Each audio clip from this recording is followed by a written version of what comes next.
Assalamualaikum warahmatullahi wabarakatuh. Kali ini kita masuk di video 003. Di video sebelumnya kita telah membahas tentang perubahan suatu fiil ya, fiil madhi, fiil mudhari ketika dimasuki dhamir muttasil. Kali ini kita membahas tentang fiil mujarrad dan mazid, juga fiil sulasi dan rubai. Dasarnya dulu, fiil mujarrad dan mazid. Fiil dari segi asalnya terdiri atas dua, yaitu fiil mujarrad. Yang kedua fiil mazid. Fiil mujarrad yaitu fiil yang terdiri dari huruf asli. Contoh dari 3 huruf, nasoro, doroba, fataha, alimah, hasunah, hasiba, begitu. Kemudian contoh dari 4 huruf, dahroja, tarjama, dan basmalah. Ini tidak ada tambahan huruf di dalamnya.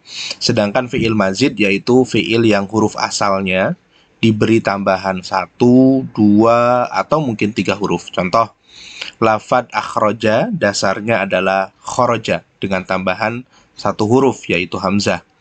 Contoh lafad insorofa dasarnya adalah sorofa dengan tambahan 2 huruf yaitu hamzah dan nun. Kemudian istaghfara dasarnya adalah ghafara dengan tambahan 3 huruf yaitu hamzah, sin, dan ta, begitu. Kemudian fiil sulasi dan rubai. Fiil sulasi itu salasah ya, rubai itu arba'ah, berarti 3 dan 4. Fiil sulasi yaitu fiil yang terdiri dari 3 huruf asli, sedangkan fiil rubai adalah fiil yang terdiri dari 4 huruf asli.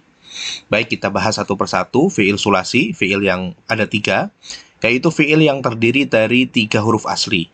Nah, fiil sulasi tersebut ada 2 macam. Yang pertama, sulasi mujarrad. Tadi kita ingat bahwa mujarrad itu adalah tidak ada tambahan, sedangkan mazid itu ada tambahan. Nah, sulasi mujarrad berarti fiil yang terdiri dari 3 huruf asli tanpa adanya huruf tambahan. Contohnya nasoro, doroba, fataha, alimah, hasunah, hasiba, begitu. Dan fiil mujarrad sulasi terdapat 6 bab. Ini kebalik ya, antara wazan dan mauzun. Ini harusnya lafadz wazan ada di sini, mauzun ada di sini. Wazannya adalah fa'ala yaf'ulu. Contohnya nasoro yang suruh, ditulis begini, nasoro yang suruh. Fa'ala yaf'ilu, contohnya doroba yadribu, ditulis begini, doroba yadribu. Dan lambang seperti ini menyatakan ain fi'ilnya. Ain fi'ilnya harokatnya apa? Contoh nasoro yang suruh, huruf sodnya adalah domah. Doroba yadribu, huruf ain fi'ilnya adalah huruf ro di kasroh, begitu ya. Kemudian yang ketiga, wazan yang ketiga fa'ala yaf'alu, fataha yaftahu, ditulis fataha yaftahu, huruf taknya di fathah. Fa'ila yaf'alu, fariha yafrohu, atau alima ya'lamu ya, fariha yafrohu. Kemudian yang kelima fa'ila yaf'ilu, hasibayah sibu, hasibayah sibu. Kemudian fa'ula yaf'ulu, hasuna yahsunu, hasuna yahsunu, begitu. Itu ada 6 wazannya. Nah, kemudian ada tabel kemungkinan wazan fi'il mujarrad. Kalau kita lihat di sini fa'ala yaf'ulu, fa'ala yaf'ilu, fa'ala yaf'alu. Maka lafadz fa'ala ini, fa'ala, ada 3 kemungkinan, bisa fa'ala yaf'alu, bisa fa'ala yaf'ilu, bisa fa'ala yaf'ulu, begitu ya. Boleh. Tapi kalau fa'ila, alima ya'lamu gitu. Fa'ila maka bisa fa'ila yaf'alu, bisa fa'ila yaf'ilu. Tapi tidak mungkin fa'ila yaf'ulu, tidak mungkin. Maka di sini ada tanda silang. Kemudian jika lafadz fa'ula, wazan fa'ula, itu pasti yaf'ulu saja. Tidak mungkin ada fa'ula yaf'alu, tidak mungkin ada fa'ula yaf'ilu, begitu. Contoh fungsi dari kaidah ini, ada lafadz alima. Maka mudhari'nya tidak mungkin alima ya'lumu, tidak mungkin gitu ya, di domah alima ya'lumu. Atau ada lafadz karuma, maka mudhari'nya pasti karuma, yang ini fa'ula, maka pasti mudhari'nya yakrumu. Hasuna yahsunu, gitu ya, hasuna yahsunu, begitu. Itu tabel kemungkinan ya untuk wazan fi'il mujarrad. Kemudian sulasi ya, maksud saya ini wazan fi'il sulasi mujarrad, ada tambahan sulasinya. Kemudian untuk sulasi mazid berarti 3 huruf dengan huruf tambahan ya. Mazid tambahan, yaitu fiil yang terdiri dari 3 huruf asli ditambah 1 atau ditambah 2 atau ditambah 3 huruf lainnya. Huruf tambahan itu ada 10, diantaranya sa, hamzah, lam, ta, mim, waw, nun, ya, ha, dan alif. Beda antara hamzah dengan alif. Biasanya disingkat menjadi sa'al tumuniha. Saya ulangi, sa'al tumuniha, sa'al tumuniha. Jadi huruf tambahan ada 10, sa'al tumuniha. Nah, kalau kita lihat di sini ada penambahan 1 huruf, ada penambahan 2 huruf, dan ada penambahan 3 huruf. 3 huruf ditambah 1 huruf. Nah, 3 huruf ditambah 1 huruf. Yang pertama dengan tambahan huruf hamzah. Contoh dasarnya adalah hasana ya, atau hasuna begitu. Tapi tidak kita baca harokatnya karena ini dasarnya adalah huruf saja, huruf ha, huruf sin, huruf na. Maka ketika ditambahi hamzah bisa menjadi ahsana ya, ditambahi hamzah begitu. Kemudian juga tambahannya berupa tad'if. Tadinya huruf ka, ro, ma, kemudian ditad'if menjadi karrama. Kemudian ada juga tambahannya alif, contoh ha, sa, ba, huruf ha, huruf sa, huruf ba. Ini tentu kita tidak baca hasaba ya, tapi hasiba. Huruf ha, huruf sa, huruf ba, kemudian ditambahi alif menjadi hasaba, begitu ya. Qotala, nah, biasanya begitu. Kemudian ada tambahan 2 huruf, hamzah dan nun. Contohnya sorofa menjadi insorofa. Hamzah ditambahi ta, contohnya syamala menjadi ishtamala. Kemudian hamzah ditambah tad'if, contoh sofaro menjadi isfarro. Kemudian tak ditambahi alif, contohnya baro menjadi tabaro. Kemudian tak ditambahi tad'if, contohnya qodama menjadi taqoddama. Kemudian dengan tambahan 3 huruf, yaitu hamzah, sin, dan ta, contohnya alima menjadi istaklama, gofaro menjadi istaghfaro tadi di atas. Kemudian hamzah, tambahan hamzah, waw, dan tad'if, contoh ha, la dengan alif menjadi ihlaula. Kemudian hamzah dengan waw al-mudha'afah, waw tad'if, jadi wawunya ada 2 gitu. Contohnya ja, la, dha menjadi ijlawadha. Kemudian hamzah, alif, dan tad'if, contohnya kho, dha, ro menjadi ikhdorro begitu. Maka inilah sulasi mazid.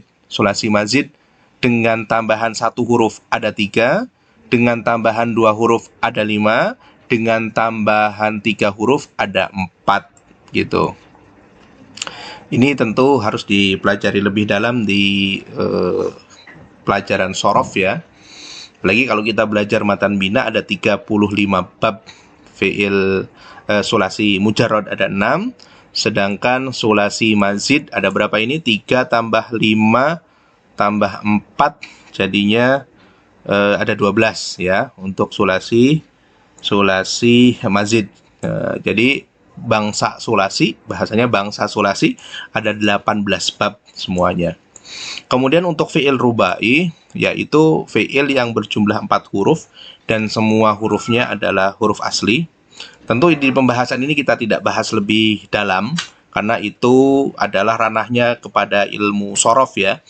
Jadi bukan berarti juga di pembahasan nahwu ini kita membahas tentang sorof, tetapi ini membahas sorof tapi dari segi rumusnya begitu. Jadi nahwu yang kami bahas ini adalah pelajaran sorof tapi dari segi rumusnya begitu, dari segi trik-trik tertentunya begitu dalam pelajaran sorof ya gitu.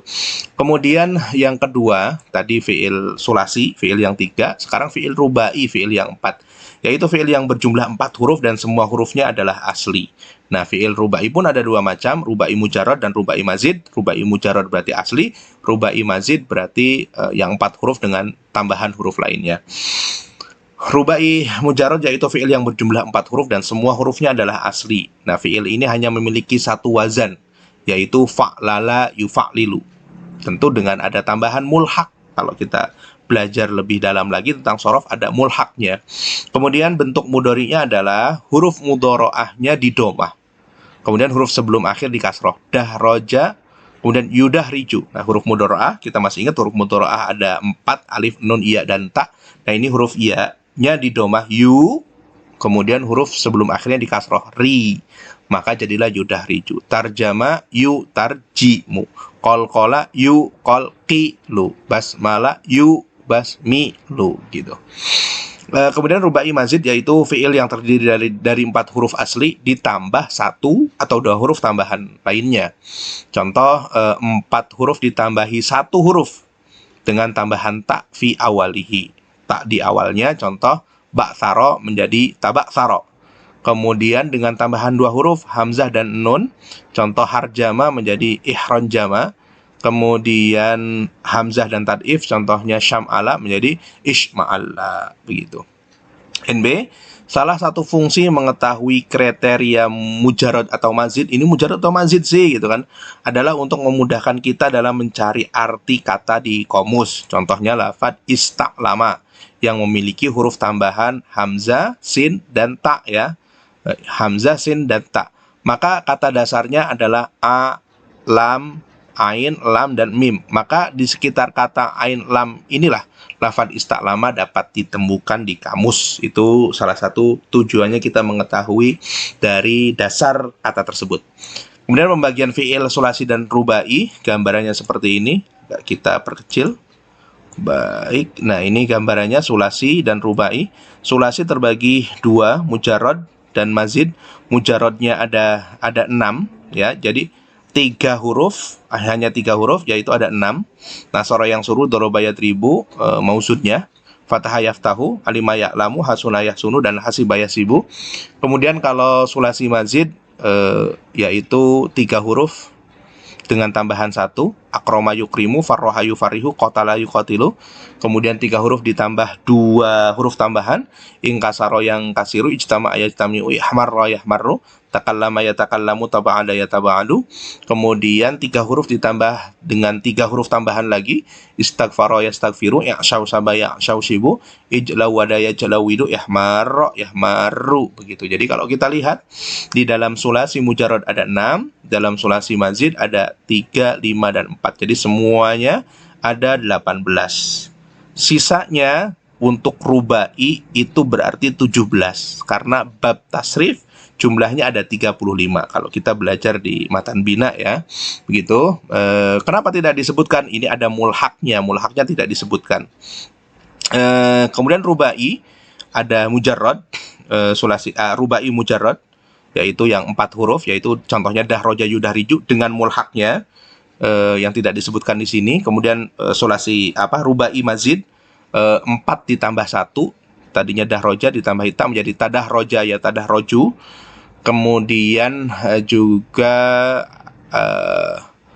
4 huruf ditambahi 4 huruf dengan tambahan 2 huruf tambahan, contohnya ikhron jama yahronjimu, iksya'arro yaksyairu, dengan mulhak yang tidak disebutkan. Intinya dari rubai itu ada 17, sulasi 18, totalnya 35 bab. Kemudian kita lanjut kepada sebagian karakter fi'il sulasi. Nah, karakter ini trik khusus intinya begitu. Nah, ada sebagian karakter yang khusus untuk fi'il sulasi bentuk madi apabila huruf keduanya adalah fathah. Ingat, huruf keduanya fathah pada fi'il madi. Ingat fokusnya. 1, jika fi'il madi huruf keduanya fathah dan ia nakis ya, contohnya qadha. Ingat, qadha ini adalah huruf akhirnya harful illah. Kalau huruf ilahnya ada di akhir, maka disebut nakis.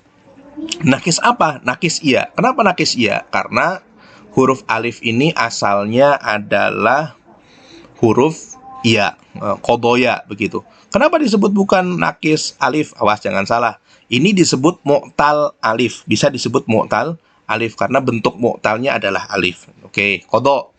Nah, maka karena kodo ini adalah fi'il madhi dan huruf keduanya adalah berharokat fathah yaitu huruf dha, maka ia dari bab doroba yadribu. Maka fi'il mudhari'nya maka yakdi, qadha yakdi, bukan qadha yakdu, tapi qadha yakdi, menggunakan bab doroba yadribu, bukan nasara yang suruh. Kemudian jika fi'il madinya huruf keduanya adalah fathah dan dia ajwaf ya. Nah, ingat ajwaf itu adalah harful ilahnya ada di tengah, contohnya saro. Ajwaf iya berarti asalnya adalah iya. Alif ini asalnya adalah iya karena saro asluhu sayaro begitu. Maka ia dari bab doroba yadribu juga, maka fi'il mudhari'nya saro yasiru bukan saro yasuru begitu. Kemudian jika fi'il madi huruf keduanya fathah dan ia nakis waw, ingat nakis itu berarti harful ilahnya ada di akhir, contohnya da'a, dan dia nakus waw berarti harful ilahnya asalnya adalah harfu waw. Da'a asalnya adalah da'awa. Maka ia dari bab nasoro yansuru. Maka da'a yad'u. Maka da'a fi'il mudhari'nya adalah yad'u. Yang keempat, jika fi'il madi huruf keduanya fathah dan dia ajwaf waw. Ajwaf itu berarti harful ilahnya ada di tengah ya. Jaro. Nah, kemudian ajwaf waw. Asalnya adalah alifnya ini adalah waw. Jaro menjadi jaro asalnya adalah jawaro. Maka ia dari bab nasoro yansuru. Jaro yajuru. Jadi mudhari'nya jaro yajuru. Nah, bisa dilihat dari tabel ini. Jika dia nakis ya, contoh qadha, maka bab doroba yadribu. Maka qadha yakti. Jika ajwaf ya, contohnya saro, maka dia masuk bab doroba yadribu. Maka jadinya saro yasiru. Kemudian jika nakis waw, contohnya da'a, maka dia masuk bab nasoro yang suruh, maka da'a yad'u. Kemudian jika ajwaf waw jaro, maka dia masuk bab nasoro yang suruh sehingga menjadi jaro yajuru gitu. Kemudian poin kelima, jika fi'il madi masih huruf keduanya fathah dan dia mudha'af muta'addi. Mudha'af itu yang bertasdid ya, contohnya madda begitu, dan dia muta'addi. Apa itu muta'addi? Kita pernah belajar di Fahmu 1, muta'addi adalah yang membutuhkan maf'ulun bih. Nah, kalau kita lihat di sini, madda muta'addi ia membutuhkan objek. Contoh madda ar-rajulu, menjulurkan tangan gitu ya. Rajul menjulurkan yadahu, tangannya gitu. Kemudian maka jika dia masuk kategori muta'addi yang membutuhkan objek maf'ulun bih, maka ia seringnya masuk kategori bab nasoro yang suruh. Maka madda ya muddu, mudhari'nya maka ya muddu, bukan ya middu, bukan ya maddu. Kemudian jika fi'il madi huruf kedua fathah dan ia mudha'af lazim berarti tidak membutuhkan maf'ulun bih, contohnya affa begitu.